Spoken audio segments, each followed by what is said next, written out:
Laqad ja'akum rasulun min anfusikum. Jadi rasulun min anfusikum, seorang rasul yang sejenis dengan kamu. Terus azizun, orangnya sangat terhormat. Alaihi ma'anitum, rasul ini siap menanggung apa yang kalian tidak mampu.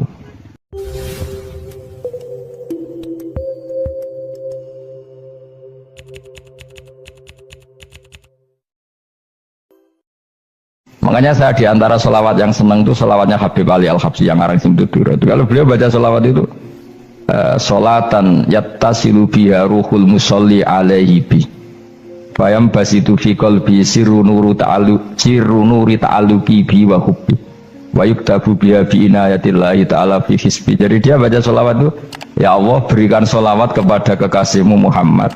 Dengan sholawat ini rohnya saya, musolli itu rohnya saya yang membaca sholawat, bisa sambung dengan rohnya Rasulullah. Dan setelah sambung saya terhitung sebagai orang yang mencintai Rasulullah. Dan saya berharap dari cinta itu saya tertulis sebagai umatnya.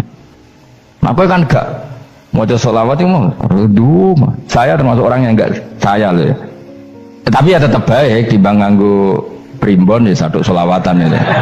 Tapi boleh punya etika lah dengan Rasulullah itu. Kalau dongo nyifati Nabi yang banyak ya baru keinginan. Kan banyak tuh sholawat yang seperti yang saya misalnya di kitabnya Sayyid Muhammad ada Allahumma sholli ala sayyidina Muhammad nuri kalam alladzi wa nyifati Nabi itu sampai panjang lebar baru menceritakan hajatnya. Kalau kamu kan enggak nyifati Nabi basa-basi mau sidik kan. Malah kadang orang misalnya ala Muhammad kok ala Muhammad muni Sayyidina aja di soal misalnya terus dari kutungannya panjang. Saya termasuk yang enggak setuju karena itu menurut saya kurang etika. Makanya Rasulullah itu kalau berdoa kalau sudah nyifati Allah, coba tak beri satu contoh saja doanya Nabi.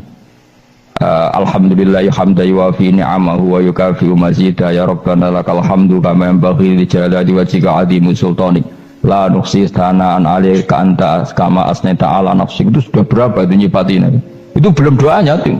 Nah kamu kan enggak Allahumma alhamdulillah rabbil alamin Allahumma ya Allah di hajati gremeng itu seramu tuh kan jangan gak bakat wali. Nah, coba kalau itu sisen dulu. Kalau sering ngamini dungane wong ngono, tapi ning atiku amin maksudnya amin barno mawon Gusti. Tapi aku amin tapi amin ku barno mawon Gusti. Wong ora jelas betul. Jadi aku muni amin tapi amin barno maksudnya ya Allah barno amin ngono maksudnya. Jadi karena tadi setahu saya doanya para nabi, para wali itu memang seperti itu. Ya coba itulah doa tadi aja yang saya sebut itu berapa kalimatnya? Apa? Alhamdulillah hamdan yuwafi ni'amahu wa yukafi'u mazidah ya rabbana lakal hamdu kama yanbaghi li jalali wajhika 'azimi sultanik la nuhsi sana'an 'alaika anta kama asnaita 'ala. Enggak terhitung pujian saya kepada engkau sebanyak engkau memuji pada diri engkau sendiri. Allahumma inni a'udzu biridhoka min sakhatika fi mu'afatika min uqubatika wa bika minkal.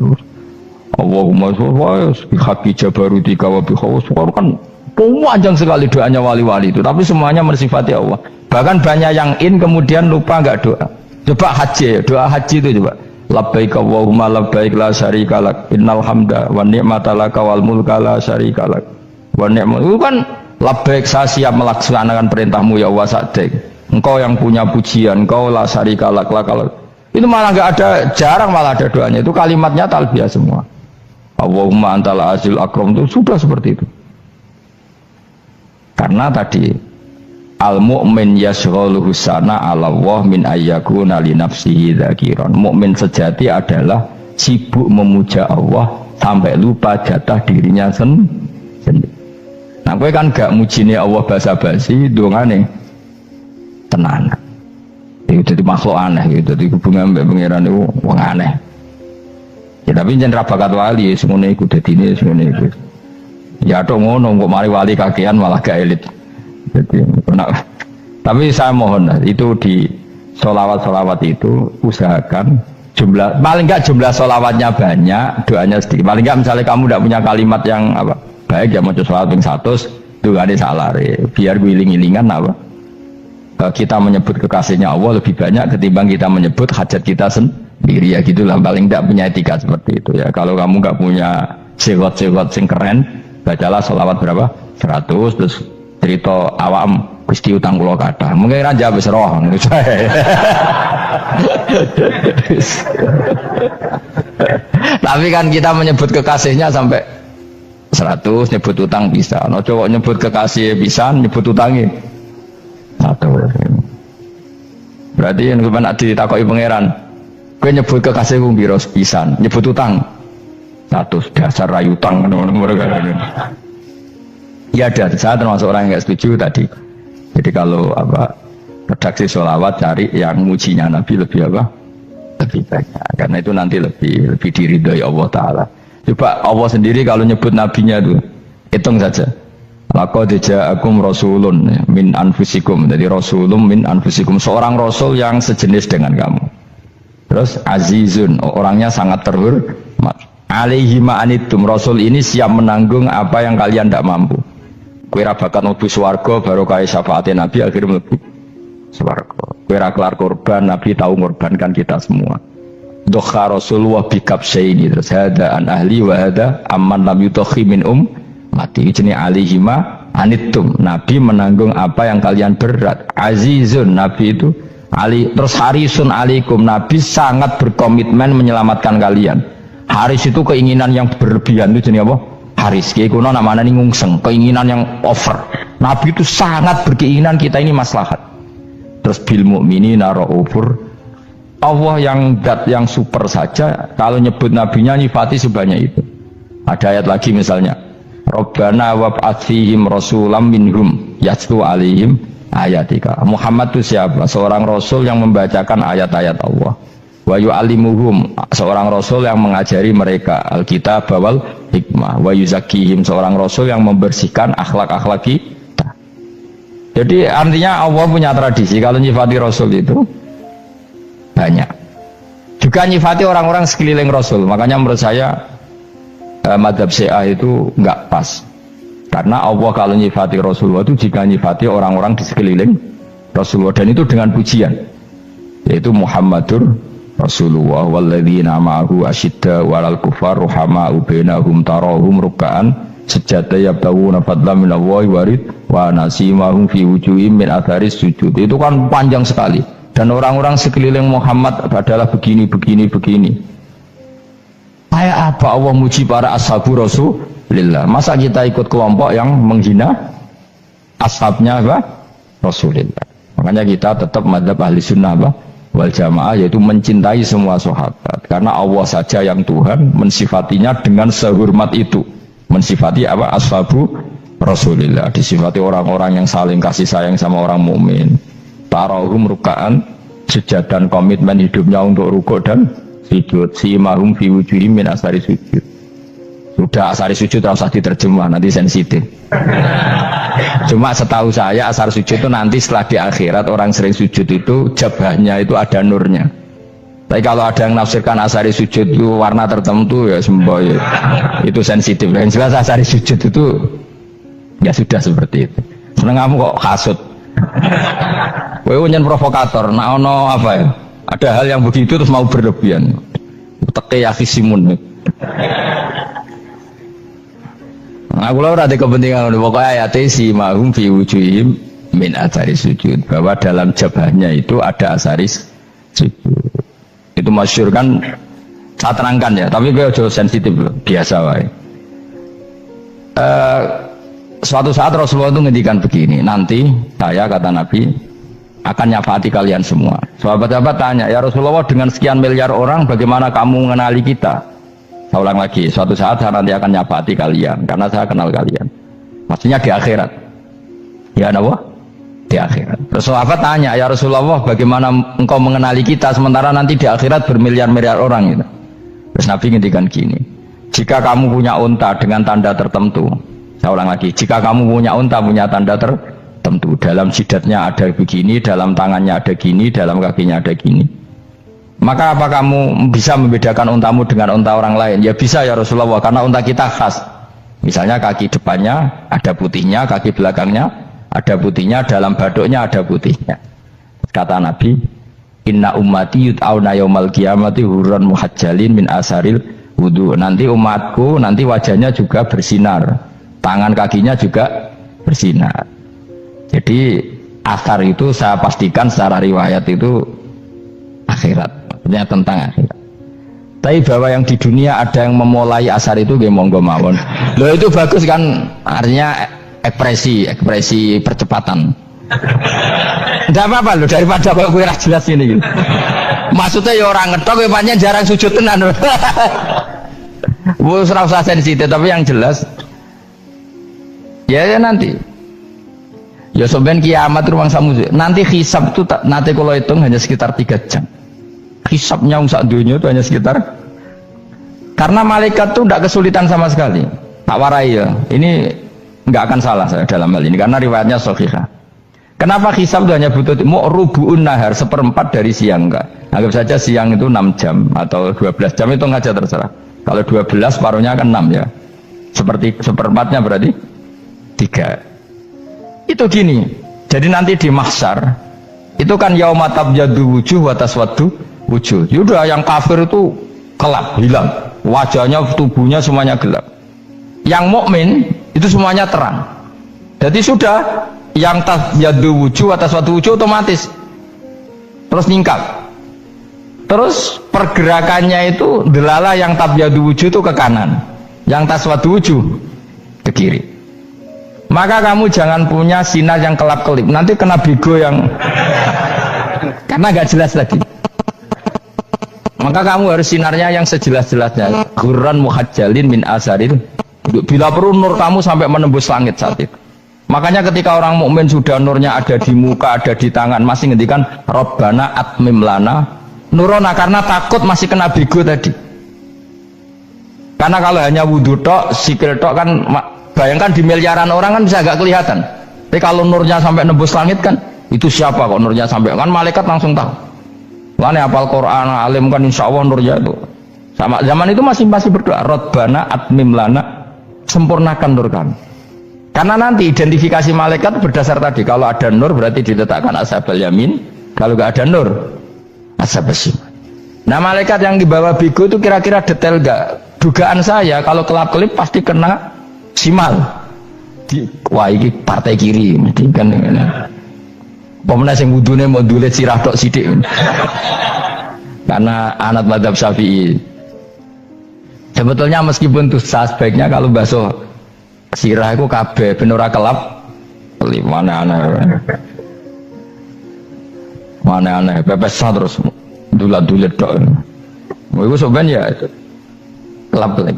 Ya sudah ya. Setelah itu kata ngendikane pangeran yu'raful mujrimuna bisimahum fayukhadhu bin nawasi wal aqdam. Orang-orang pendosa kelihatan maka diletakkan di kiri. Nah sama yang orang-orang baik simahum fi wujuhim min asari. Jadi ayat itu jelas tentang akhirat. Tapi kira usah terus provokasi. Seneng kok ya khisimun, maksudnya provokator gitu. Jadi nanti yang mukmin jelas nurnya. Lah nur ini nanti dengan kadar iman kamu, perilaku kamu. Ada yang kelap-kelip, ada yang... Nah yang kelap-kelip ini orang kena bigo itu tadi. Nanti setelah kena bigo ikut ashabi simal, yang kelap-kelip disortir lagi, malaikat yang bagian detail kan ada nanti. Nah ini terus ditubir neraka. Yang kafir benar-benar neraka, yang ini ditubir neraka. Nah itu nanti ini yang ngel-ngelo kanjeng Nabi digoleki ya ini itu. Mana sakit kanjeng Nabi, mana ono kiai soleh darani, nah iso soleh dewe sakit Nabi mereka terus goleki di umatku sing kelap-kelip dicari di syafaat. Ya imma langsung dituruti Allah, wa imma diubasinin neraka. Ya terserah rencanamu piye kon aku. Tapi yang jelas apa? Kiamat itu cepat sekali karena tadi ada identifikasi tadi. Makanya hanya cukup 3 jam karena tadi yang jelek kelihatan jelek, yang baik kelihatan baik. Makanya cepat. Ya araful mujrimuna bisimahum, orang pendosa dikenali lewat alamatnya yaitu taswaddu apa? Wujuh. Kalau orang baik dikenali lewat tabyaddu wujuh. Nah terus setelah nyingkir, ini ngono tak warai kiamat. Setelah nyingkir itu faduri babenahum bisuril lahu bab. Setelah tersingkir tadi terus lalu ada pintu penghalang, pintu pemisah. Nah pintu pemisah tadi yang sisi kanan langsung jadi surga, yang sisi kiri jadi neraka, itu disebut faduriba bainahum bisuril lahu bab batinu fi rahmatu wa dhahiruhu min qibalihil adzab. Yang pintu arah kanan otomatis wilayah surga, yang pintu kiri otomatis wilayah neraka. Nah, problemnya ketika penutupan pintu itu, yang kelap-kelip itu katut kemana ini yang makanya kamu jangan malok partai yang apa? Kelap-kelip yang nggak jelas itu koalisi kemana ya? Kalau partai besar kan iso nyalon presiden, partai kecil ini kan ikut mana ini kan? Sing sak ngisore 1%, 2% ini kan repot. Loh, coba misalnya nur kamu 2%, berarti gelap kamu kan 98%. Kira-kira malaikat mengkategorikan kemana coba? Ayo jawab. Gelap. Loh, kode semangat. Padahal itu bagian dari kamu. Kalau satu tubuh itu sinarnya hanya 2%, kira-kira kategorinya itu partai gelap, partai terang. Kode semangat kok ya dulu. Berarti kegaruk kemana? Kiri. Tapi bisa saja malaikat cara berpikir gini. Tapi kok ada cahayanya ya? Padahal kata Allah, yang bercahaya ashabul yamin. Kan nggak ada bilang cahaya terang. Bisa saja malaikat alhamdulillah berpikir begitu. Ya nanti kita rayu saja supaya berpikir ini kan yang penting ada cahaya. Kan Allah tidak bilang terang apa kelap-kelip. Ya mungkin saja asal ada cahaya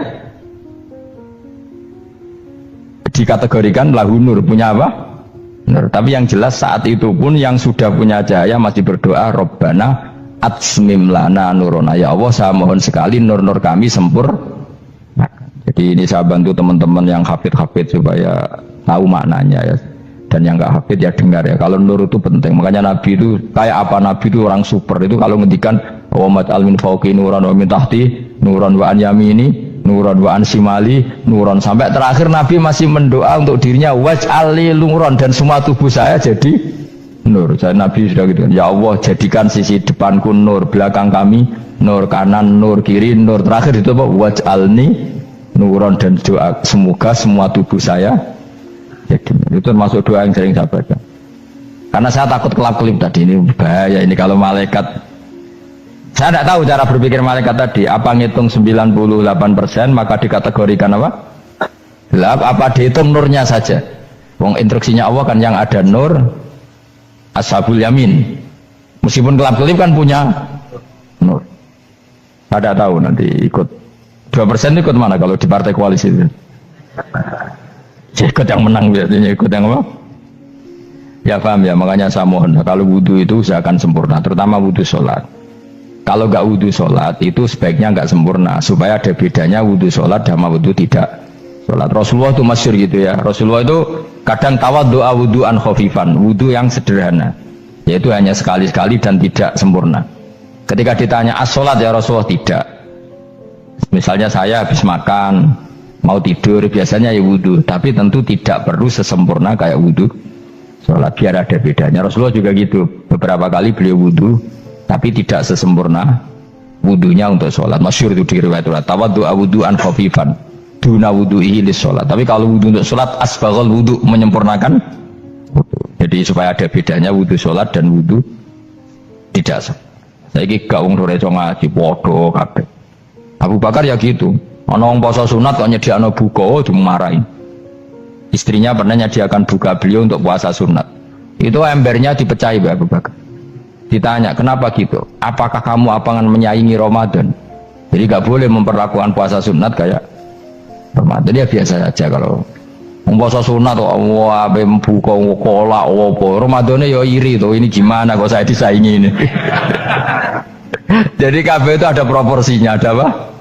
Makanya megang Quran ya wudhu, megang wudhu. Nah kabeh gitaran terus wudhu, pengiran tersinggung. Piye kok menjegal gitar wudhu?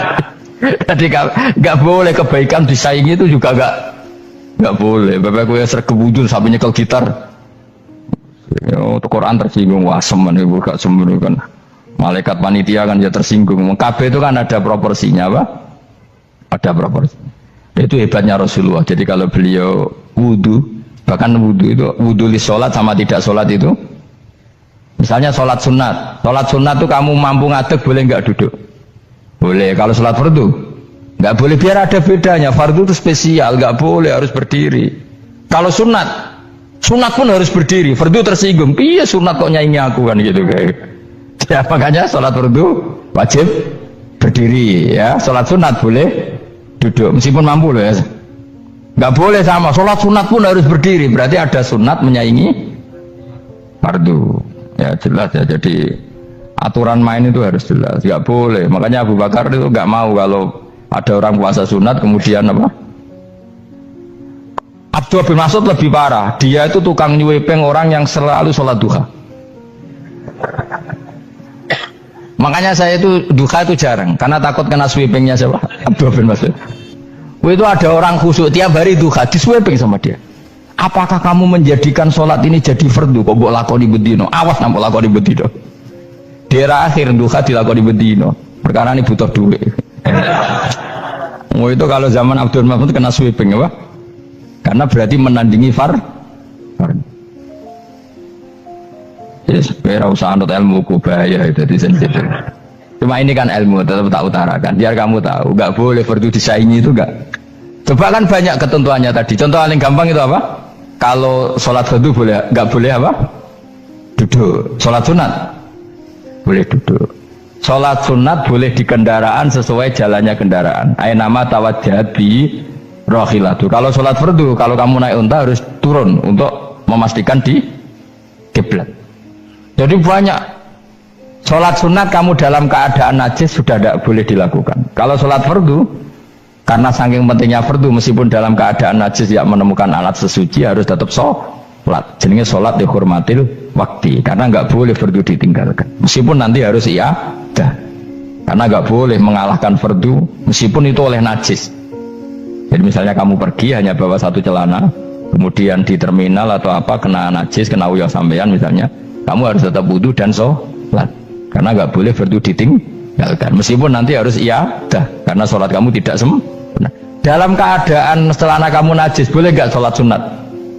Oh nggak boleh karena kalau fardu itu darurat memang sesuatu yang harus maka dilakukan.